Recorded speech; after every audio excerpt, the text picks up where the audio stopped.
Hi വിറ്റ് doctors. നമ്മുടെ NCERT വായിക്കുമ്പോൾ നമ്മൾ ചിലപ്പോൾ കാണാതെ പോകുന്ന, ശ്രദ്ധിക്കാതെ പോകുന്ന ചില കാര്യങ്ങളുണ്ട്. NCERTയിലും നമ്മൾ ലൈൻ ബൈ ലൈൻ റീഡിങ് വേണം എന്നൊക്കെ പറയും. എന്നാലും ചില സീക്രറ്റ്സ് നമുക്ക് അവിടെ ഇവിടെയായിട്ട് ഒളിഞ്ഞു കിടക്കുന്നുണ്ട്. അപ്പോൾ നമ്മൾ NCERT വായിക്കുമ്പോൾ അത് ശ്രദ്ധിക്കണം. കാരണം ചെറിയ കാര്യങ്ങൾ കൊണ്ട് നമുക്ക് നമ്മുടെ മാർക്ക് മിസ്സാവാം. അപ്പോൾ ബോട്ടണിയിലെ 3 കാര്യങ്ങളാണ് മിസ് നിങ്ങൾക്ക് പറഞ്ഞു തരുന്നത്.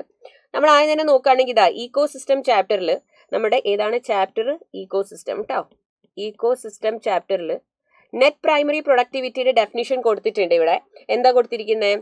Net primary productivity is the available biomass for the consumption to heterotrophs. Okay, herbivores ഡീകമ്പോസേഴ്സിന് കഴിക്കാനുള്ളതാണ് നെറ്റ് പ്രൈമറി പ്രൊഡക്ടിവിറ്റി.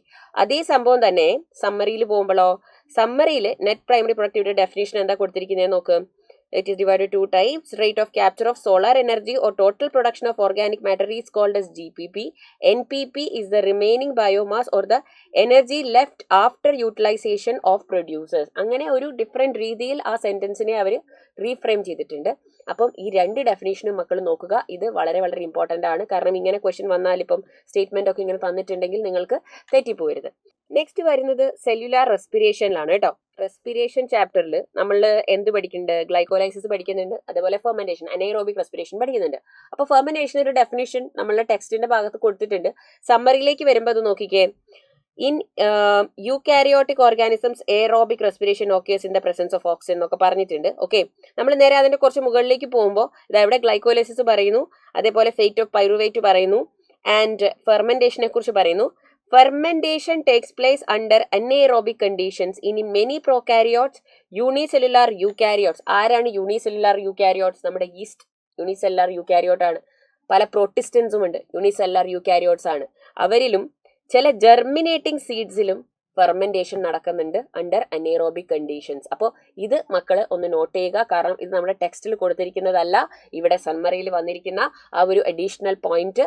അതിൽ നിന്നും എന്തെങ്കിലും ക്വസ്റ്റ്യൻ വന്നാൽ നമുക്ക് ആൻസർ ചെയ്യാൻ പറ്റണം അല്ലേ. ഇനി എൻഡോപ്ലാസ്മിക് റെട്ടിക്കുലത്തിലേക്ക് വരികയാണ്. നമ്മൾ വരുന്ന ചാപ്റ്റർ ആണ് cell the unit of life.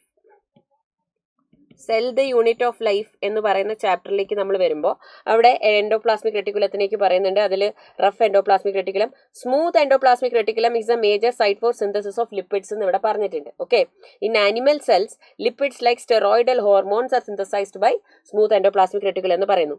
അതേ ചാപ്റ്ററിന്റെ സമ്മറിയിലേക്ക് നമ്മൾ വരുമ്പോൾ ഇവിടെയും എൻഡോപ്ലാസ്മിക് റെട്ടിക്കുലത്തിന്റെ കാര്യം പറയുന്നുണ്ട്. എന്നിട്ട് അതായത് ribosomes are involved in proteins. Endoplasmic reticulum contains tubules or cisternae. There are 2 types of endoplasmic reticulum, rough and smooth.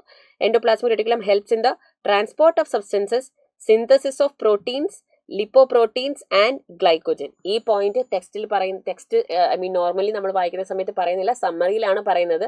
ട്രാൻസ്പോർട്ടിനെ help ചെയ്യുന്നുണ്ട്, synthesis of proteins, lipoproteins and glycogen. Okay, അപ്പോൾ പോയിന്റ് നോട്ട് ചെയ്യുക. ഇപ്പം തന്നെ നമുക്കൊരു 3 ക്വസ്റ്റ്യൻ ഉള്ള കാര്യം കിട്ടിയിട്ടുണ്ട് ഈ 3 ചാപ്റ്ററിനായിട്ട്. ഇക്കോസിസ്റ്റത്തിലെ കാര്യം, സെല്ലിലെ കാര്യം, റെസ്പിറേഷനിലെ കാര്യം. അപ്പോൾ ഇതൊന്ന് ശ്രദ്ധിക്കുക. ഇതേപോലെ ഓരോ ചാപ്റ്ററിലും ഉണ്ട് സമ്മറിയിൽ നമ്മൾ മിസ് ചെയ്യുന്ന ചില കാര്യങ്ങൾ. സോ ഇതിൽ നമ്മൾ എന്താ മനസ്സിലാക്കേണ്ടത്?